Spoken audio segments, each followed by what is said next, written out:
Vem cá, Júnior, vem abençoar o povo com a palavra. Você vai estender a sua mão. Nós vamos orar.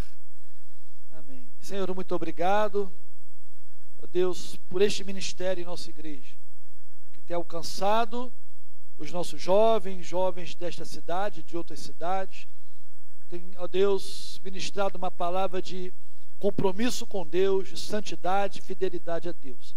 Usa o Júnior nesta noite, que tu possas derramar sobre a tua igreja a tua graça, a tua presença e a unção do Senhor sobre as nossas vidas. Ó Deus, no momento que o Júnior estiver pregando e trazendo o teu recado aos nossos corações. Oramos e te agradecemos, em nome de Jesus. Amém. Boa noite, que a graça e a paz seja sobre a sua vida. Ainda de pé, abra sua Bíblia comigo em Romanos capítulo 3. Nós vamos ler o texto de Romanos capítulo 3. Enquanto você encontra, quero dizer que ao longo das vezes que eu vim ao púlpito no domingo para poder pregar, eu procurei trazer uma mensagem que abençoasse a sua vida em termos dos seus relacionamentos na terra. Uma das minhas primeiras mensagens foi ame o que você tem antes que a vida te ensine a amar o que você tinha. Depois eu preguei sobre você também erra. Preguei sobre como vencer as tempestades em família. Talvez a mensagem, um teor um pouco mais pesado que eu preguei, foi o sangue dos mártires exige uma resposta. No entanto, hoje eu tenho sobre a minha vida uma grande incumbência de trazer uma mensagem para você que tem o tema a depravação do homem e a gloriosa salvação em Cristo Jesus. Confesso que hoje, a madrugada dessa noite passada, eu fui dormir às 22 horas, deitei para dormir às 22 horas, o Senhor não permitiu que eu dormisse, eu fiquei até às 6h30 da manhã preparando essa mensagem e um peso muito grande sobre a minha vida. Por isso eu peço que o Senhor tenha misericórdia de mim, para que eu possa transmitir ela com a fidelidade com a qual eu recebi. O texto de Romanos, capítulo 3, a partir do verso 23, nos diz assim: porque todos pecaram e destituídos estão da glória de Deus, sendo justificados gratuitamente pela sua graça, pela redenção que há em Cristo Jesus, ao qual Deus propôs para propiciação pela fé no seu sangue, para demonstrar a sua justiça pela remissão dos pecados dantes cometidos, sobre a paciência de Deus, para a demonstração da sua justiça neste tempo presente, para que ele seja justo e justificador daquele que tem fé em Jesus. Feche seus olhos, vamos orar. Pai, em nome de Jesus, essa é a tua palavra, Deus. A tua palavra ela é viva, ela é eficaz, ela nos transforma, ela nos muda, ela nos confronta, nos conforta, nos consola, mas ela nos exorta, Deus. Que nessa noite, Deus, a tua palavra seja enviada, Deus, com graça. Que o Espírito do Senhor, Deus, possa estar sobre a minha vida e que eu seja apenas um canal por onde o Senhor vai falar, Deus. Tão somente o Senhor vai falar, Deus. Eu me submeto à tua voz, Pai, nesse momento. Te peço, usa a minha vida para a glória do nome do Senhor. Em nome de Jesus. Amém. Pode sentar, ficar à vontade. O apóstolo Paulo, ele inicia os versículos que nós lemos dando uma má notícia para todos nós. E a má notícia é: todos pecaram. O apóstolo Paulo, ele de certa forma, olhando para a humanidade em uma visão panorâmica, olhando para todos os homens, ele enquadra todos os homens dentro de uma única classe. E essa classe é denominada de pecadores. Todos pecaram. Dizia Jonathan Edwards que a menção deste versículo, do início desse versículo, deveria fazer com que as pessoas caíssem de suas cadeiras ao ouvir o texto dizer: todos pecaram. Entretanto, a falta de conhecimento a respeito do que é o pecado, a respeito do que o pecado representa para Deus, faz com que esse texto seja absorvido por nós de forma superficial, como se fosse uma frase qualquer, como se fosse apenas mais um texto. Porém, esse texto, ele carrega sobre ele toda a culpa da humanidade, e por causa deste texto, desta pequena frase, Jesus Cristo, Filho de Deus, foi morto, crucificado, imolado na cruz do Calvário, para que você entenda a importância e quão profunda é a declaração de Paulo nesse texto. Todos pecaram. O que o apóstolo Paulo está fazendo aqui é iniciar a igreja de Roma na doutrina acerca do pecado original. Diz a Bíblia que Deus criou o homem. Gênesis 1:1 declara que Deus criou tudo, Deus criou todas as coisas, e dentre essas coisas o homem foi criado por Deus. Após ter sido criado por Deus, Deus colocou o homem no jardim para cultivar, para cuidar do jardim, e deu-lhe uma ordem. A ordem de Deus está em Gênesis capítulo 2, verso 16, que diz assim: ordenou o Senhor Deus ao homem, dizendo: de toda a árvore do jardim comerás livremente, mas da árvore do conhecimento do bem e do mal, dela não comerás, porque no dia em que dela comeres, certamente morrerás. Deus deu uma única ordem ao homem.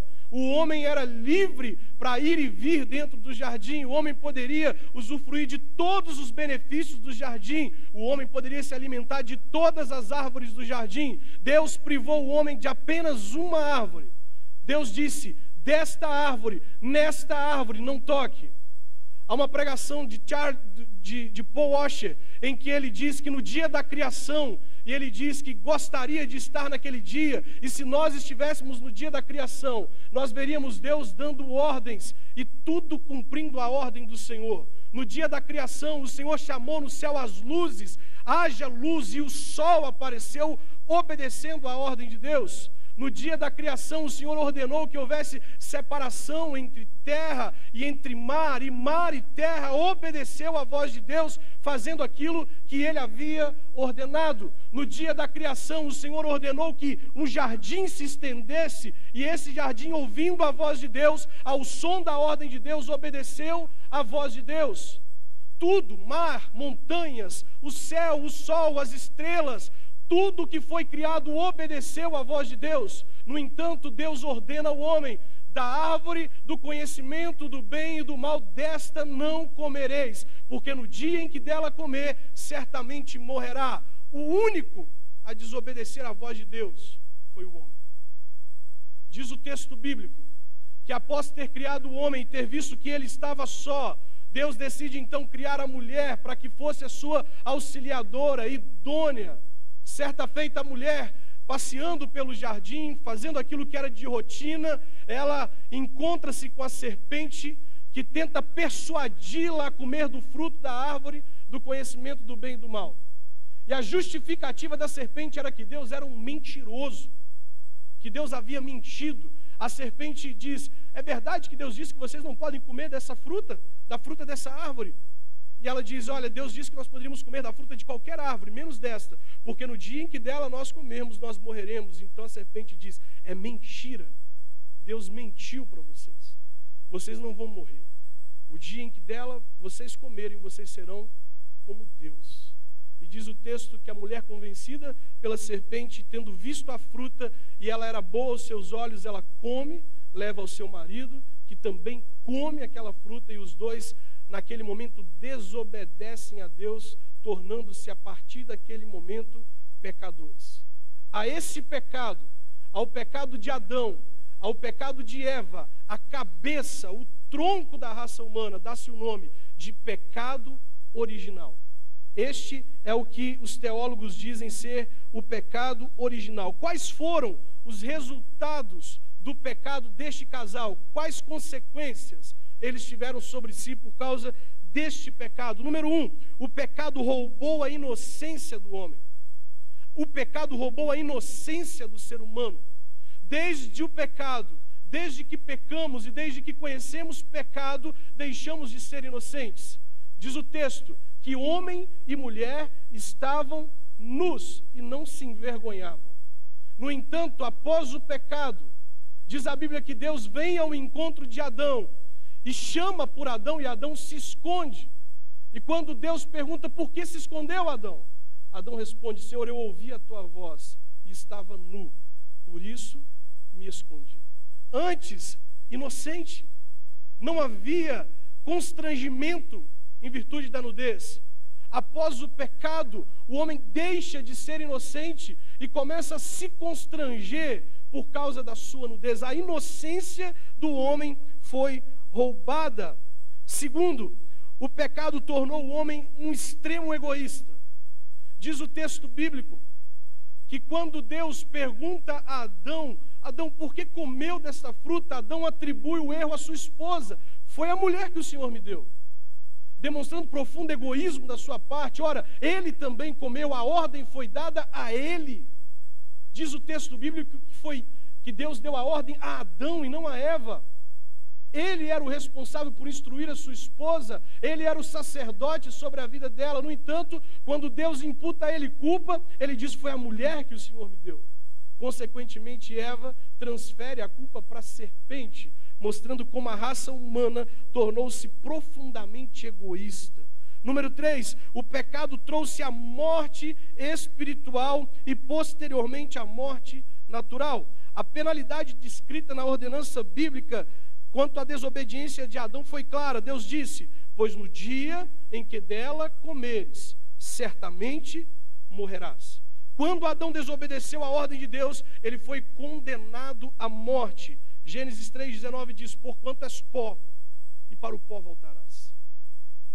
A desobediência à ordem de Deus, por mais que o diabo tentasse convencer o homem de que Deus estava mentindo ao dizer que se ele comesse daquela fruta morreria, diz o texto que, cumprindo a ordenança de Deus, Deus sentenciou o homem, condenou ao homem, após ter pecado, a voltar para o pó da terra de onde ele veio. Algo que nós precisamos entender é o motivo pelo qual nós não aceitamos de forma fácil a ideia da morte. O ser humano não gosta não tem o hábito de aceitar com facilidade a morte. Pensar que vamos morrer é desagradável. Pensar que alguém vai morrer é desagradável, porque nós fomos criados para ser eternos. Você foi criado para a eternidade. Antes do pecado não haveria morte.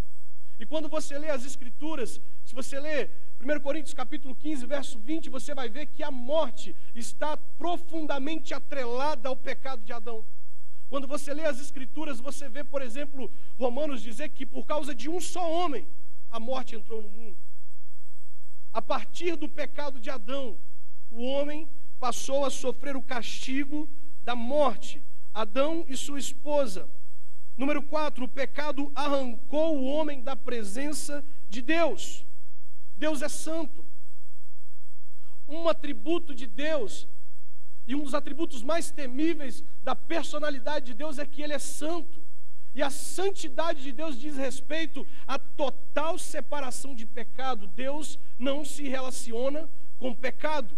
Após o homem ter pecado, ele não tinha mais condições de permanecer na presença de Deus. E por isso o pecado causou uma separação entre o homem e Deus. Um abismo surgiu entre o homem e Deus. Adão, Eva, Deus e toda a descendência de Adão. A quinta consequência é que o pecado deste primeiro casal contaminou toda a sua descendência. Não é novidade para nós que todo pai deixa uma herança.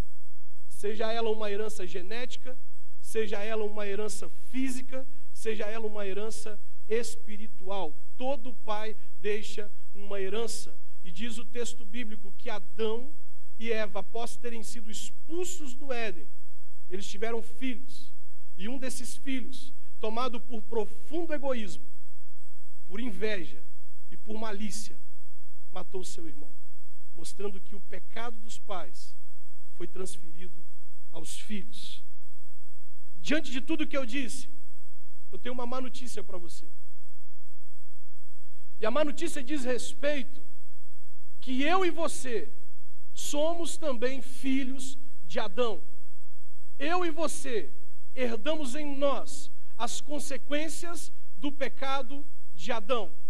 Desde que Adão pecou, a genética da humanidade, a humanidade, todos os homens receberam em si uma natureza pecaminosa. O salmista Davi declara: de fato, fui concebido em pecado, sou pecador desde o dia em que eu nasci. Todos nós carregamos em nós uma natureza pecaminosa. Todos nós carregamos em nós uma herança deixada por Adão. Para Charles Spurgeon, o pecado está tão ligado ao ser humano que ele chega a dizer que na mesma medida em que o sal dá sabor até a última gota do Atlântico, também o pecado faz, afetando a toda a humanidade. Guarde essa frase. Na mesma medida em que o sal dá sabor até a última gota do Atlântico, assim o pecado faz, contaminando, afetando toda a humanidade.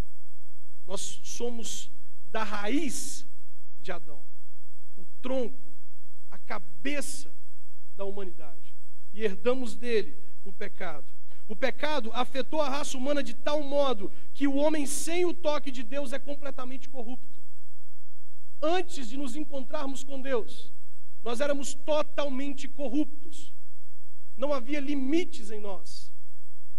Não haviam princípios a serem respeitados. Nós fazíamos a nossa lei.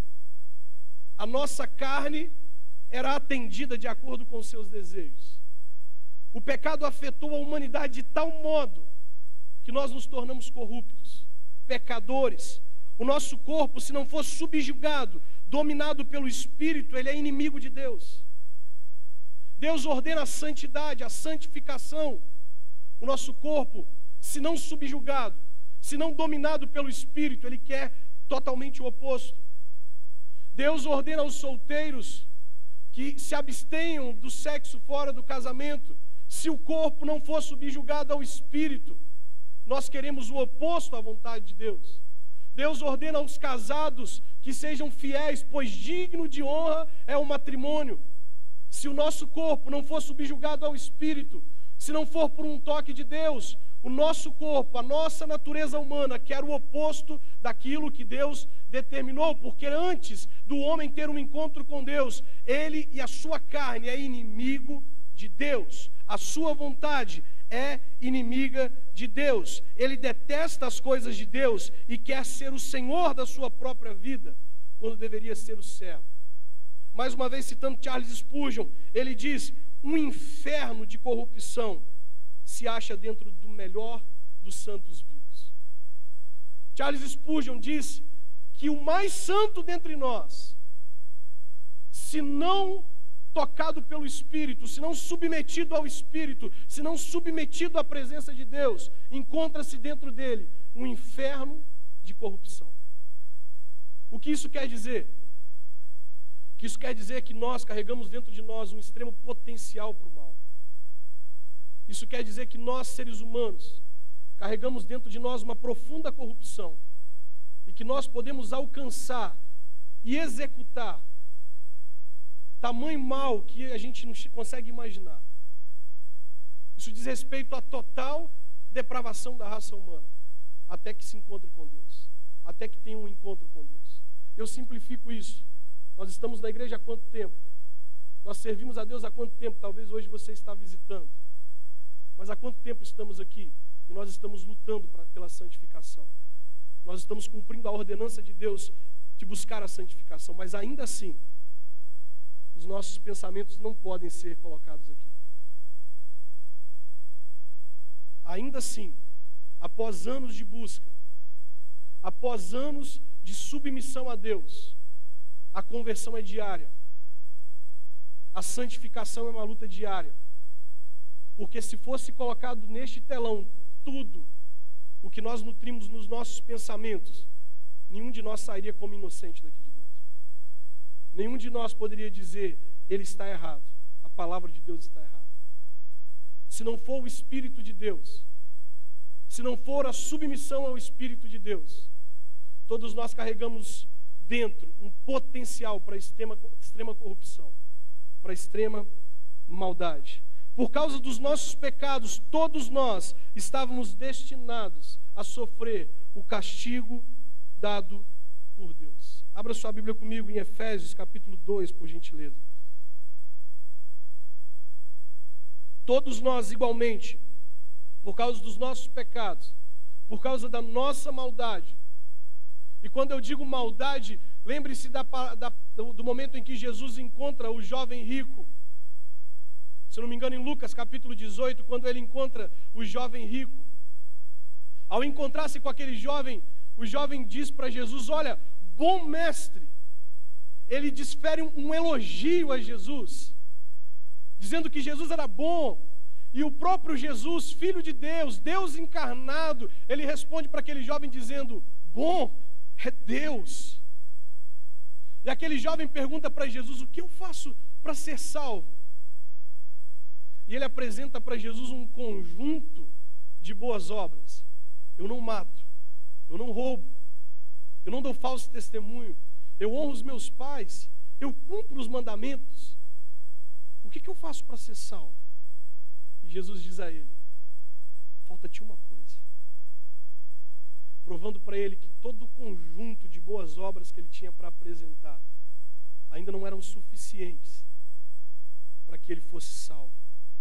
E que ele, por si só, não era capaz de fazer nada para ser salvo.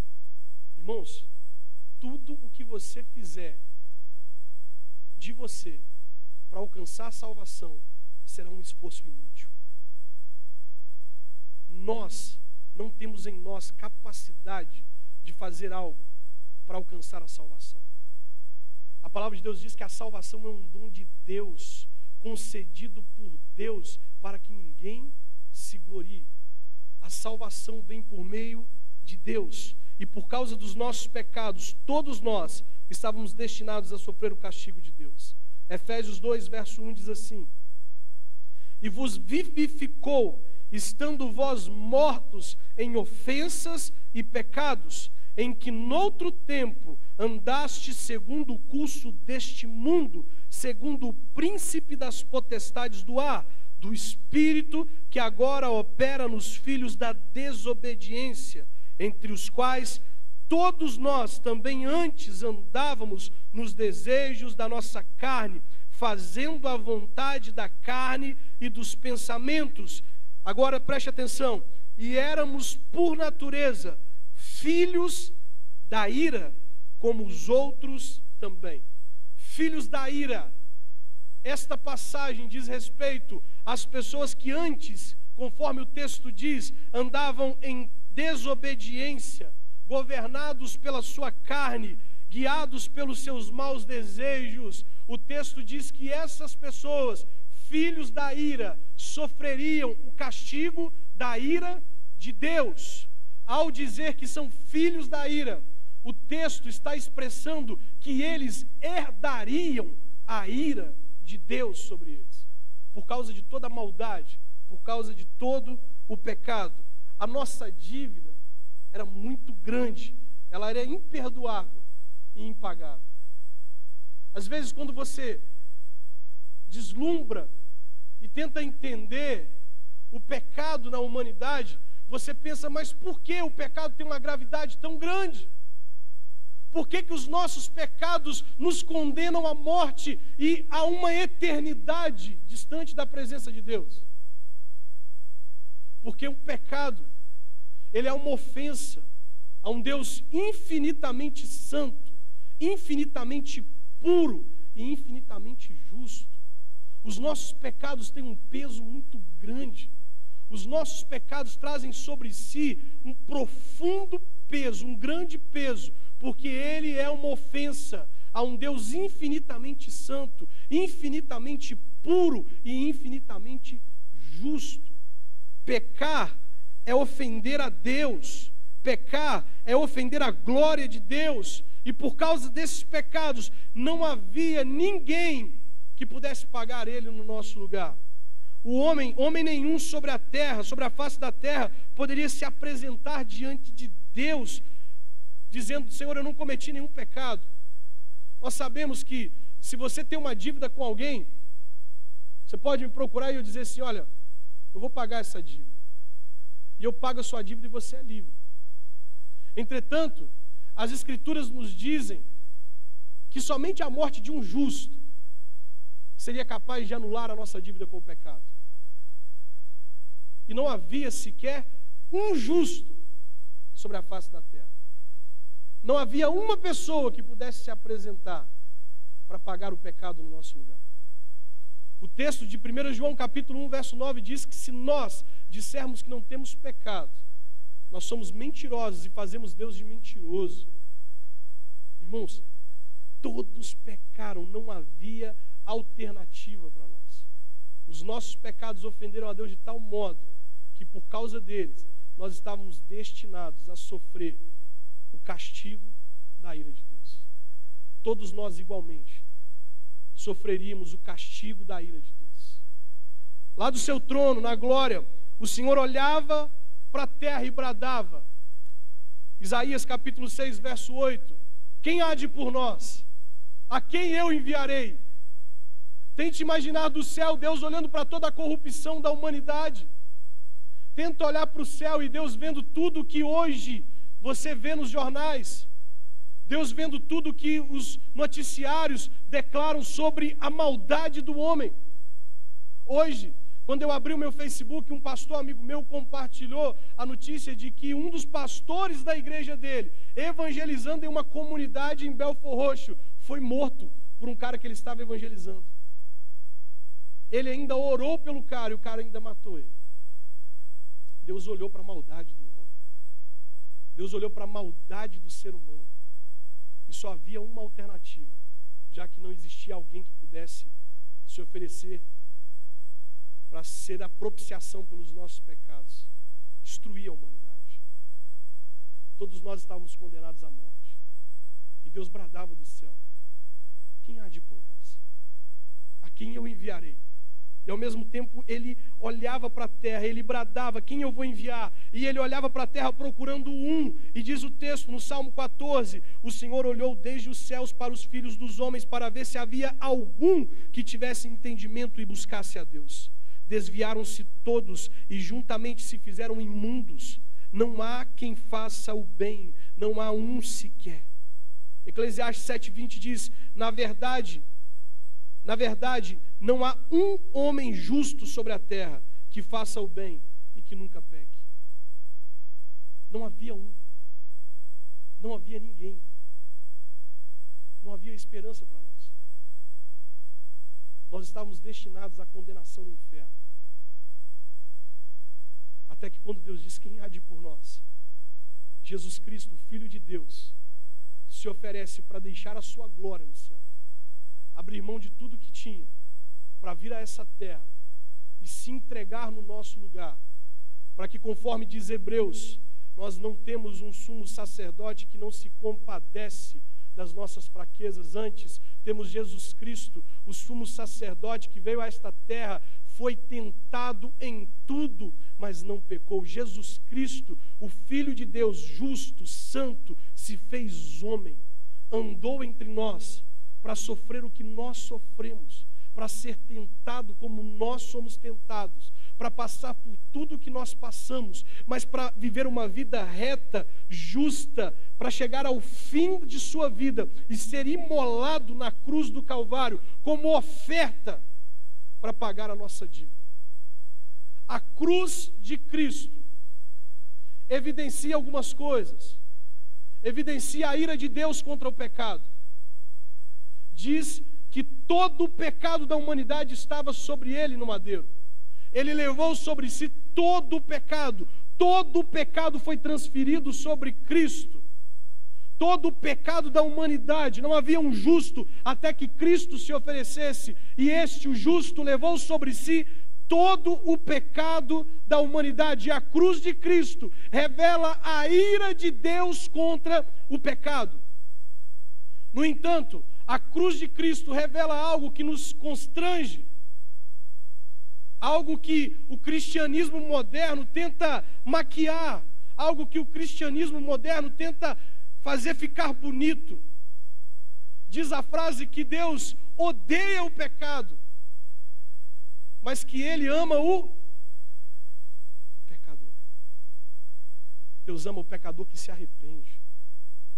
Deus ama o arrependido, porque se Deus ama o pecado, se Deus odeia o pecado e ama o pecador, me diz uma coisa: quem é que vai para o inferno? O pecado ou o pecador? É o pecador que não se arrepende que será conduzido para o inferno. Não é o pecado tão somente. Deus condenará o pecado e o pecador ao inferno. Deus odeia o pecado, irmãos, mas Deus também odeia o pecador que não se arrepende. Deus odeia o pecador que não se arrepende, por quê, Júnior? Porque ele provou a sua ira contra o pecado, imolando o próprio Filho na cruz do Calvário, mostrando para nós toda a ira dele contra o pecado. E quando nós pecamos, nós ofendemos a morte de Cristo na cruz. Nós ofendemos o sacrifício de Jesus. Abra sua Bíblia comigo em Filipenses capítulo 3.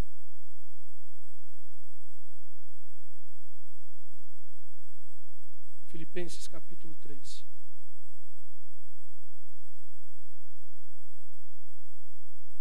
Verso de número 17.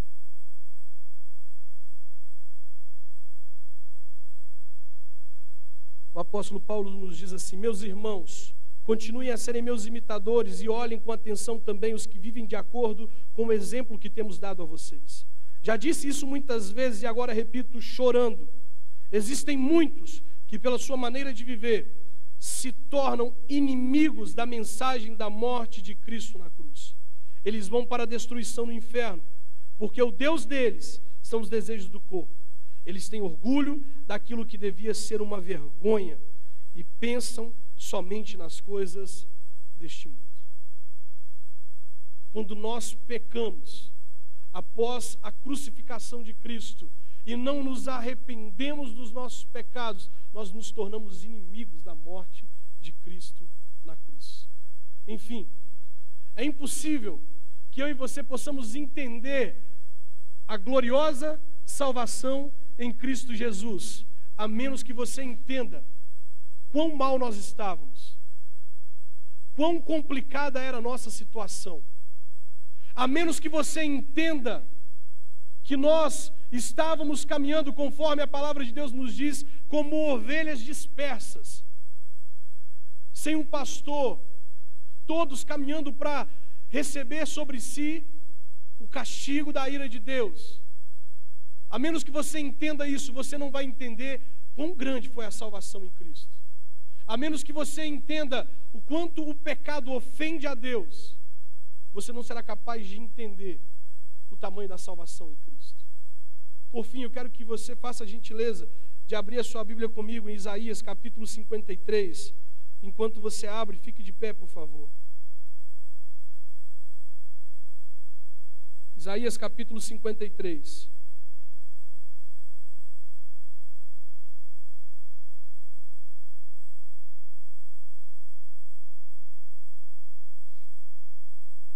Queria pedir ao Ministério de Louvor que já me ajudasse. Isaías capítulo 53.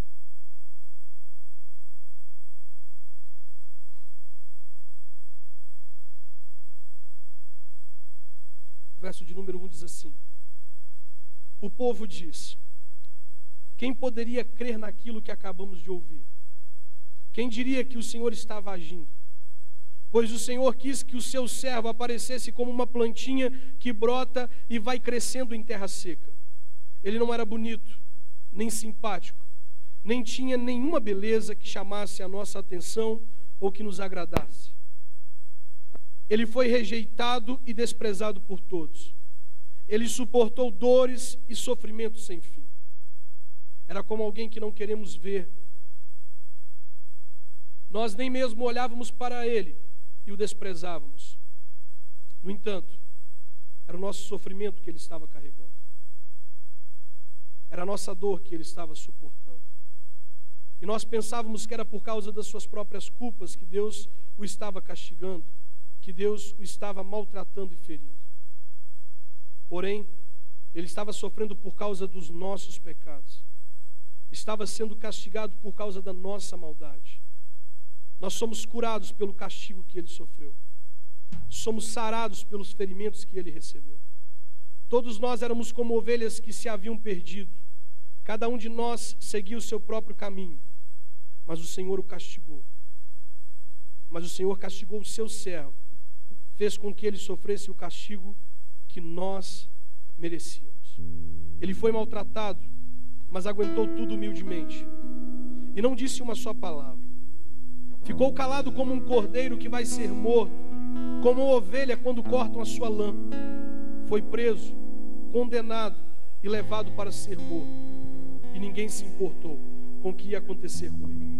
Ele foi expulso do mundo dos vivos, foi morto por causa dos pecados do nosso povo, foi sepultado ao lado de criminosos, foi enterrado com os ricos, embora nunca tivesse cometido crime nenhum, nem tivesse dito uma só mentira. O Senhor Deus diz: eu quis maltratá-lo, quis fazê-lo sofrer.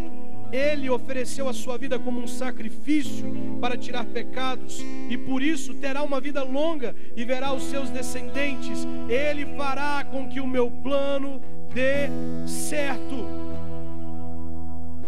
Esse texto, ele revela, bem baixinho, esse texto revela que quando o cálice do vinho da ira de Deus estava para se derramar sobre a humanidade, quando já não havia mais esperança para nós, Jesus Cristo, Filho de Deus, se ofereceu para morrer no nosso lugar, sendo de uma vez por todas o sacrifício perfeito que apaga a culpa da humanidade. Diz o texto que enquanto ele suspirava, enquanto ele dava os seus últimos fôlegos na cruz, o véu do tempo se rasgou. O abismo que havia entre eu e Deus, entre você e Deus, uma ponte foi feita sobre ele, um novo e vivo caminho surgiu. Jesus Cristo, o Filho de Deus, se ofereceu para morrer no nosso lugar, e eu tenho uma notícia para você: nós não merecemos. A culpa era nossa, a cruz era nossa. Eu digo isso, e agora digo chorando, pois muitos, pela sua maneira de viver, se tornam inimigos da mensagem de Cristo na cruz.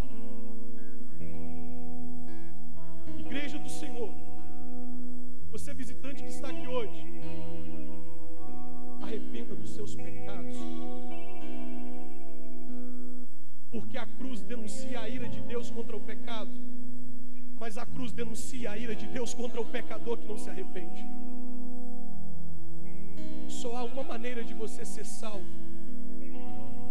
e não importa quão bom você seja, não importa quão boa seja a sua moral, quão íntegro você seja. A palavra de Deus nos diz que todos pecaram e destituídos estão da glória de Deus, e que só existe uma maneira de se aproximar de Deus. Só existe uma maneira: pela fé em Cristo Jesus. Mas existem alguns princípios aqui. João Batista, anunciando a chegada do Messias, ele diz: arrependam dos seus pecados. Arrependam dos seus pecados. Não é hora mais de ficar alimentando pecados antigos nas nossas vidas. Ei, quantas vezes você vai a um culto? Visitante, você que está me ouvindo, eu falo em nome de Jesus. Quantas outras vezes você vai a um culto e vai sair sem ter entregado a sua vida a Jesus? Você que está afastado da igreja, até quando você vai continuar afastado? Igreja do Senhor,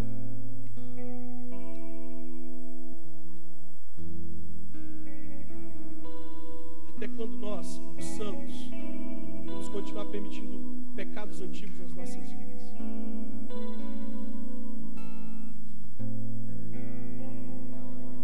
A palavra do Senhor nos diz que Jesus morreu por nós, para te dar a oportunidade de se arrepender e ser salvo.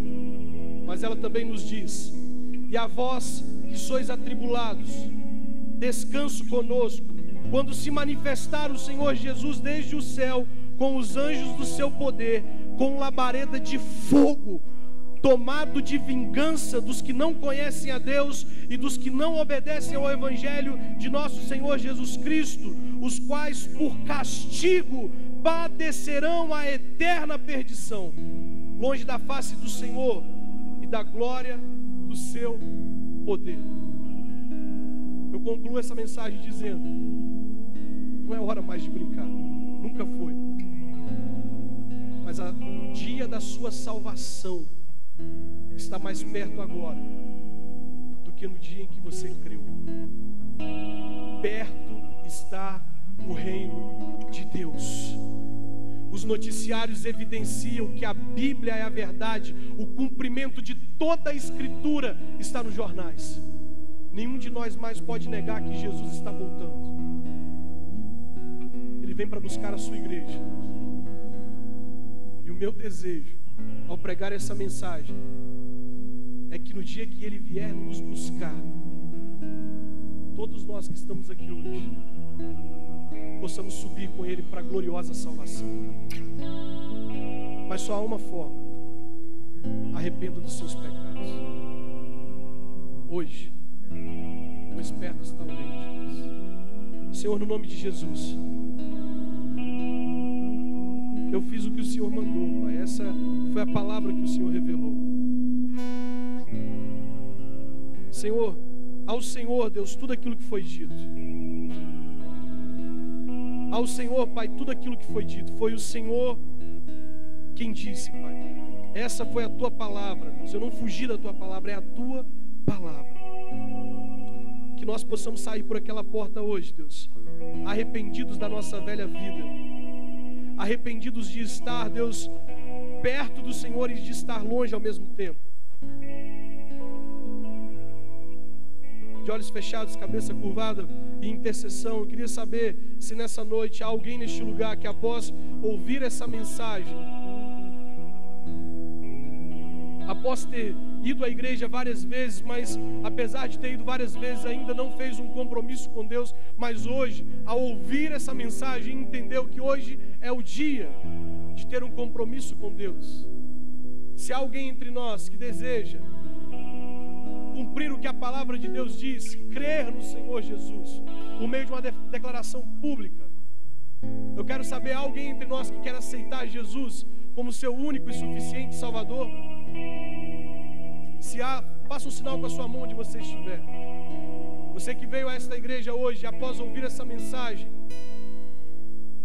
você entendeu que hoje é o dia de você aceitar Jesus como seu único e suficiente Salvador. Há alguém entre nós? Faça um sinal com a sua mão.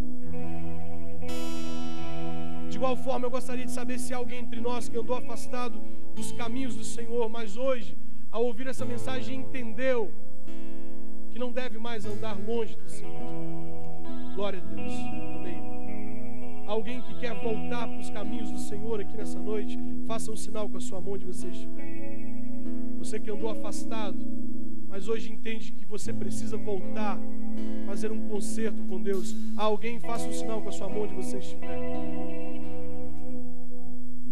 Amém. Amém. Glória a Deus. Senhor, nós te louvamos por essas 3 vidas, Pai. Te louvamos, Pai, porque o Evangelho do Senhor encontrou espaço no coração desses irmãos. O arrependimento foi anunciado, Deus, e como aconteceu com Zaqueu, hoje a salvação entra nesta vida e nesta casa, Deus. Nós te louvamos, Pai, mas sobretudo, Deus, que o Senhor nos despeça debaixo de um peso, sobre o entendimento, Deus, de que o nosso pecado é uma ofensa para com o Senhor, de que Jesus Cristo foi morto pelos nossos pecados, de que nos resta apenas uma única escolha: o arrependimento para a salvação, Deus. Que nós possamos nos arrepender, é o que eu te peço em nome de Jesus. Vamos cantar essa canção?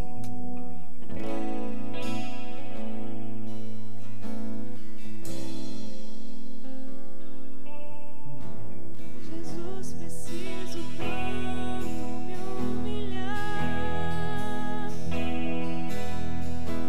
Jesus, preciso tanto mudar. Jesus, preciso tanto me humilhar.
Deus, essa é a nossa oração, Pai.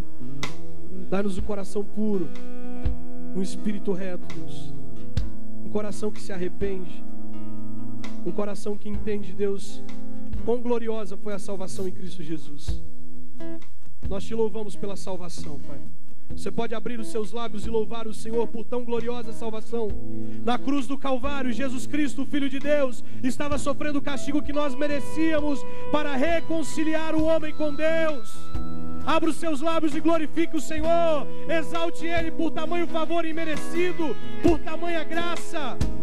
Glorifique o Senhor porque nós não merecíamos. O castigo que nos traz a paz estava sobre Ele, e pelas suas pisaduras nós somos sarados.